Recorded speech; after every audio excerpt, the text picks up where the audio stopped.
Welcome back to our ValueByte series, and we are talking all things exit. So we're very excited to chat with you today, Sean, and learn more about, from your experience and perspective, the importance of preparing your business for an exit. But first, before that, tell us a little bit about yourself and kind of the condensed version of how you help businesses and business owners. Okay. So I'm one of 6 partners in a company called Ready for Next Global. One of the companies under Ready for Next Global is Ready for Next Advisor Group. That's our consulting group. We also have an education group, and we have some other things going on in the third company. So we are on this planet with a mission to help 10,000 business owners over the next 5 years grapple with and take action on preparing for some type of ownership transition. So that's our shared purpose. And we are a firm in both the United States and in Canada. So we have big markets, and we're very mission driven in terms of what we want to do for business owners. Now, I'm a certified exit planning advisor through the Exit Planning Institute. I'm on their faculty for the certification program. I'm on their board of advisors, so on and so forth. I've been doing this for a while. I got my CIPA in November of 2008. There are about 5,000 CIPAs in the worldwide now, and I was number 86. So I'm sort of a grizzled, seasoned veteran of this particular space. I was an early adopter, and I was really interested in the fact that owners haven't done a whole lot of planning for exit. Even today, maybe 3 in 10 business owners have a plan for transitioning ownership in their business. And of course, that's interesting because it's their biggest asset. And it's kind of adverse to their interests in a way when they say it's the majority of my net worth, but I don't really have a plan for monetizing that net worth. I've been very intrigued by that my entire career. Absolutely. Okay, so I know we have a few questions about exit, but I just have to let you know, Sean, that for the remainder of this ValueByte, I'm just going to think of you as Sean 86 Hutchinson, like here on forth. Like that is you can retire my jersey if you'd like to. We can just hang that up somehow. Exactly. Yeah. That is awesome. Okay, so I know this is going to be a big question, so kind of pick your top answers here. Funnel it down. But what are some of the most common challenges that business owners face when they're planning to exit, if they've actually planned to exit, hopefully, and how do you help them overcome those challenges? Yeah. So I think in terms of common challenges, I have 4 that I would share with the group, right? So owners have to make space and time for this in their lives. They're very, very busy people. And to a certain extent, when you're doing planning of this sort, like planning of any kind, you're asking them to kind of lift their head a little bit, right? Look at the horizon, sort of imagine what the event horizon for their ownership transition looks like, and then plan for what's in between where they are and where they feel like they want to be in a year, 5 years. We have clients that are 20 years away from the exit, but they're already starting to make space and time in their lives to do it. One of the things that I think happens is that the complexity of planning is kind of underestimated, right? It really is complex. Even going through the transaction process is extraordinarily complex. So underestimating it and then not making time for it is a double whammy, right? It's going to take time to do. And if you try to do it in a hurry, you're not going to get a great result. And of course, that frustration can cause people to get discouraged. It's a tough, arduous process to go through. It's also, for a lot of owners, kind of a black box, right? So because they don't have visibility, clear line of sight on what's going to happen, they sometimes don't do anything at all, right? Or they get a little bit into it and they think, I don't know that this is for me. I got a lot of other stuff to do. That's the importance, I think, of also building a really, really good interdisciplinary professional team representing all of the aspects of planning, not just the transactional piece, the value acceleration, the personal financial planning, insurance issues, legal issues, accounting issues. You have to have this team around the table, and they have to be really well quarterbacked, really well coordinated. Otherwise, again, it gets really confusing to owners. I think they get different messages, mixed messages from different, and that, you know how that goes. Well, my accountant told me this, and then my lawyer told me that, and I don't know what to make of it. And they shouldn't be in that position. That's on us as professionals to change. We have to do a better job. And then I think one of the challenges is understanding a little bit more about what actually drives value in a business, what the value drivers are, and the value killers. There's a tension, I think, for a lot of owners on working on risk factors first to drive value in their business versus working on the more fun stuff like growing revenue and making more money. Risk is really hard.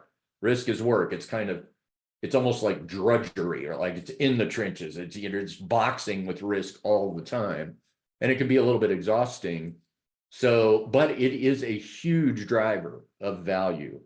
So we always, out of the value acceleration methodology that we learn as CEPAs, one of the things that you learn is focus on risk first, removes friction from the organization and makes more breathing room for enhancing value. And you can also make some mistakes when you don't manage risk, but you're focused on growth, or you're focused on profit only. You can make mistakes on the implementation of that actually bring risk into the company and counterintuitively drive the value down, even though your profit is going up. That comes as kind of a weird surprise to owners sometimes. And when the light bulb goes on that they have to look at their business through the eyes of an investor, that's the only way to do it, then there's like a waking up. There's an awakening for the owner that says, oh, I've never looked at it like that. If I turn it around and kind of look from the outside in, I can start to see the kinds of things that are going to concern a buyer if they're selling to a third party that I hadn't seen before. And they can also be a little bit more objective about it. It's a little less emotional. They're a little further away from the action in a sense. So I think all of those things are both challenges, and embedded in what we just talked about are some of the ways that they can overcome it. But I think making space, having a great team, learning to see your business through the eyes of an investor are really important. So there's so many facets of your role and how you come alongside business owners and help them create this plan to exit. And so in your experience, how does having that clear exit plan really benefit the business owner in the short term? So, I mean, in the long run, they get to sell the business, they lower the risk, they get to think, I mean, there's so many things that I think already addressed, but the immediate benefits that they see, how does that come into play in your experience? So I've always said that one of the main benefits of planning for an ownership transition, call it an exit, we call it ownership transitions, it broadens it a little bit. One of the things that kind of planning does for you is it sets the context for the daily decision making.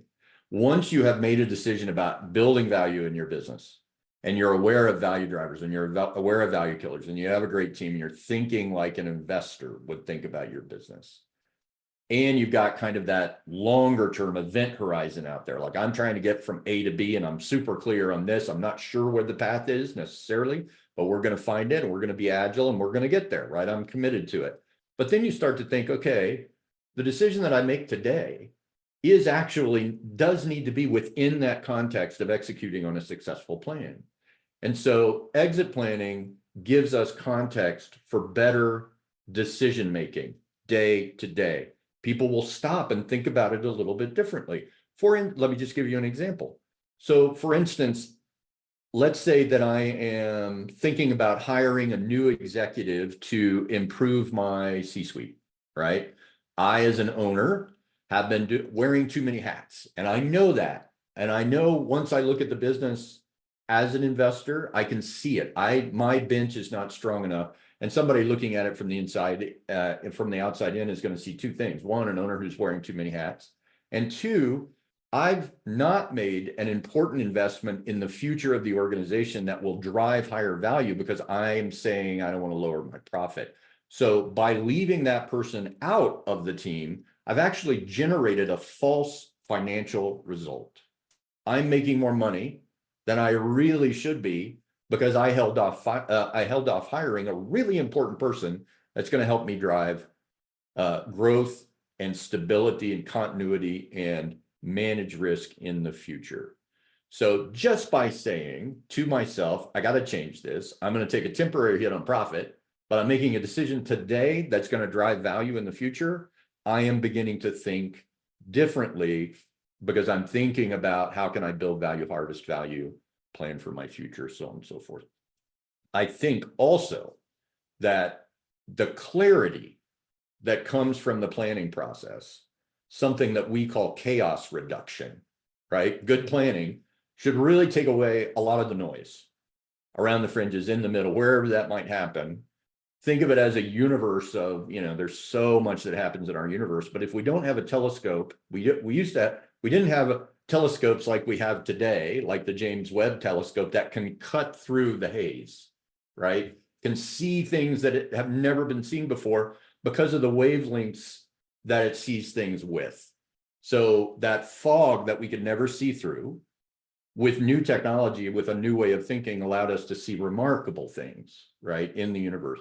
If we think about business like that, a lot of owners do not have that clear line of sight because they don't have a plan and they don't understand how decisions today will affect the future. So what we're really giving them in chaos reduction and planning is a way to take some of that fog out, clear the windshield, right? Reduce friction, get some escape velocity. I'm using space metaphors today, I guess. Get some escape velocity, and then get into space where we have clarity, but it also takes much less to get in space to turn a ship than it did to get the ship off the pad, right? So we've created a different kind of environment, I think, as a benefit in the short term, right? We've always said at RFN that the most valuable businesses are transition ready. Just by being transition ready, being able to getting to that point where you can say, oh, I've got clarity, I'm at peace with this plan, I'm good, I'm committed, I understand my decision making and how it affects the future. All of that adds up to transition readiness, and that transition readiness in and of itself makes the business more valuable, right? Yeah, I think that's a great point about, just what you said about the decision making. And once you make that one decision about where you're going and what the plan is, and you can stick to it, it takes out so much of the other guesswork and ambiguity. And that aligns so well with our process, our vision value model. The first thing we do is help those owners identify their vision, because it's shocking how many really don't know. You ask them, where's the business going to be in 5 years? They couldn't tell you. They're not sure how they're going to make payroll in 2 weeks. They're not even thinking about 5 years from now. But once we help them align with that vision, everything becomes so much more clear. The decisions are just so easy to make, because if it doesn't align with that vision, right, then it's not a marketing tactic. It's not a strategy that's going to fit. It becomes a North Star. Yet another space. It really does. It really does. Right. So selfishly, I want to kind of shift this conversation a little bit more into, thinking about those marketing strategies and that clear direction. Where do you see marketing playing a part in the value of the business? Kind of what have you seen business owners do or suffer from when it comes to impacting the value of their business through marketing? Yeah. So there are 3 ways to create value, to increase the value of a company. Increase earnings, which we're all familiar with. We all work on it in our businesses. Any entrepreneur is focused on driving revenue, making more money, right? Having more on the bottom line. Second piece is reduce risk. And that probably has more impact on value than increasing the earnings. That kind of makes owners gulp a little bit when we say that to them, but it's true. There's lots of different kinds of risks that you have to pay attention to, and they can be insidious. They can be hard to see. You can get them out and they can come back, so on and so forth. So you really have to be vigilant about that. And the third way, which goes right to what you were asking about, is you must communicate to the marketplace that you are best in class. So many owners that I have worked with do make the mistake, first of all, of assuming that sales and marketing are the same thing, which they're not. You guys know that. They don't invest in marketing. So you hear things like, well, why do I need a website? Everything that we do is word of mouth. We don't, I don't really I don't understand why we need to get, say anything to the marketplace, because our business is doing fine. People will find us. But they miss that opportunity of positioning, that requirement, I would say, positioning the business in the marketplace as the number one competitor, unassailable. We own the space. Come and get us. We're going to defend it, right? And the way that we're going to defend it is not only by being a company that runs so well, so efficiently that nobody can catch up with us because we do our job so well and we have the best people, but also communicating to competitors, we're number one and we will always be there. And I'm like, we will defend our space, not passively, right? Sort of cross our fingers and hope. So there are opportunities. Then what people see from the outside looking in, again, look at your business through the eyes of an investor. What an investor will see is, oh, there's really only there's one number one company here. I don't even have to look further than this company. If I'm buying the best, if I'm looking for the best in class, that's the one.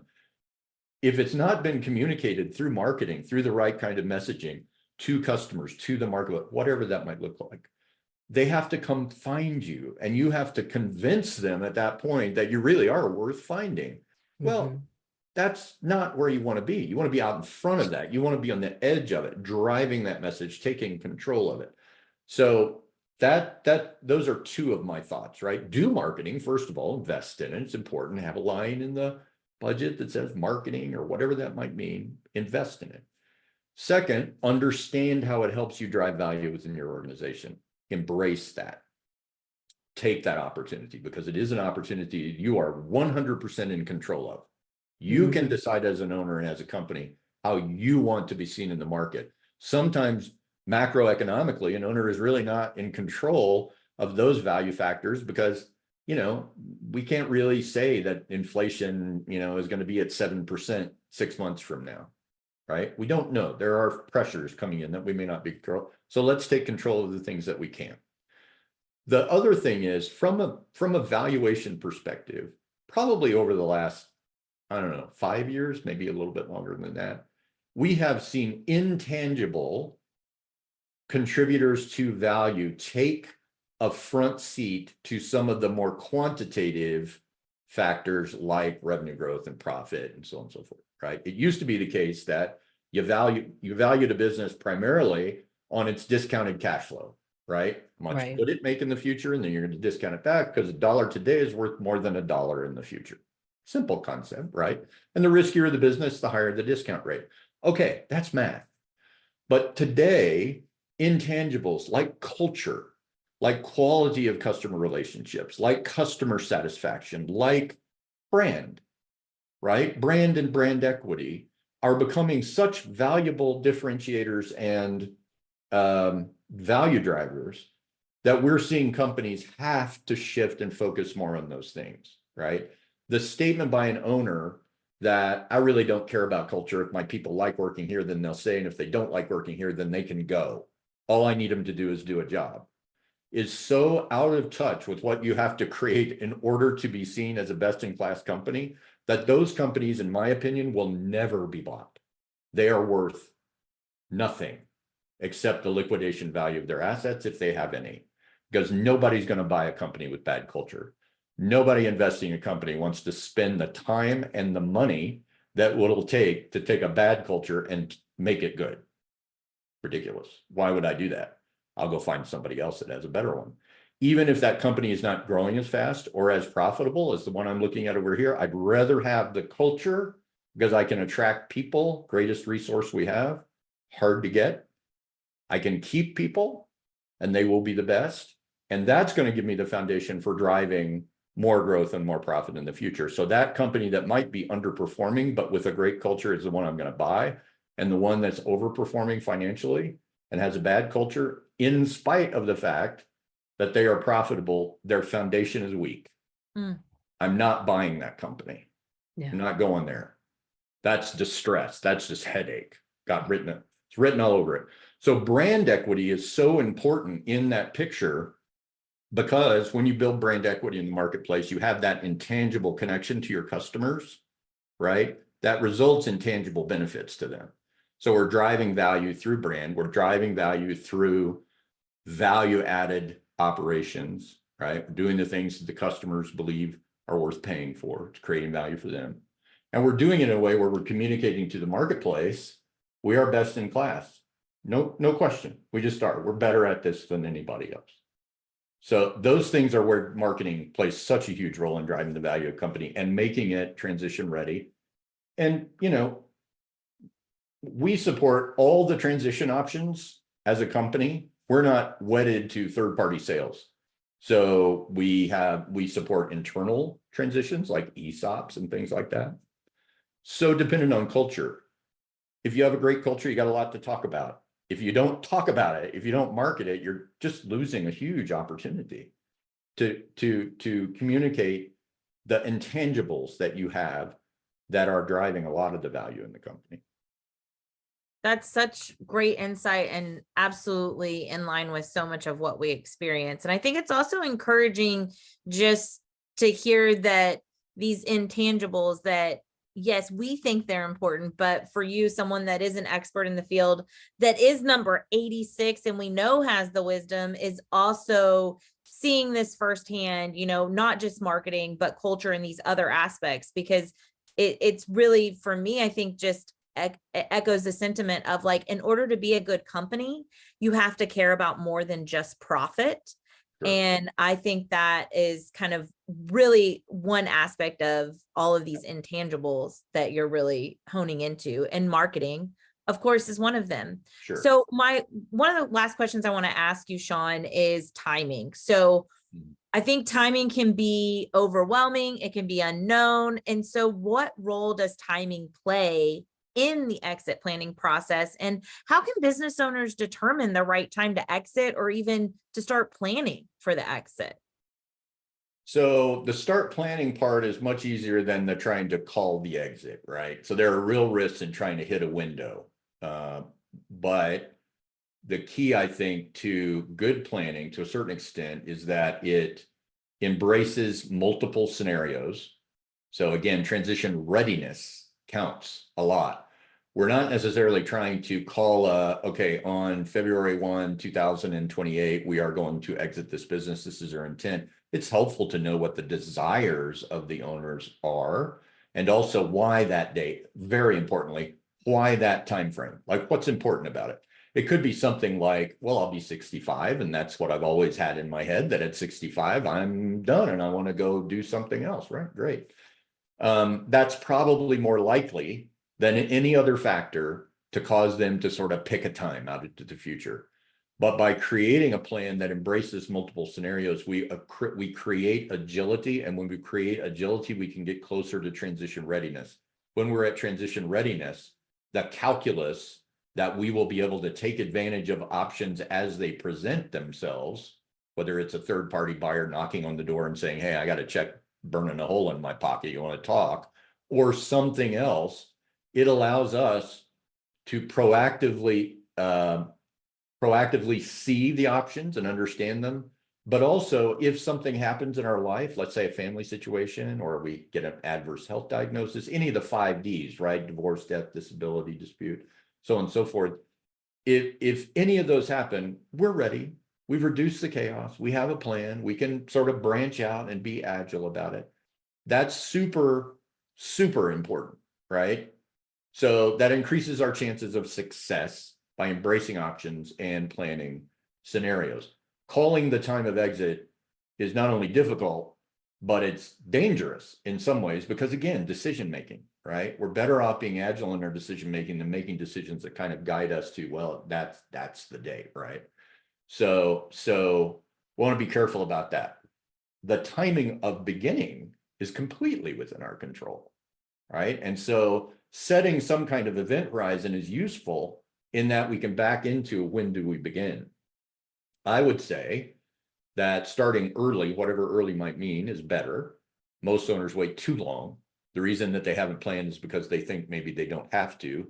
And then they get within a year of when they think they want to do it and they start, right? Way too close for many reasons. Personal financial planning, way too close. So, we just don't have time to really make great leaps in value if we only have a year.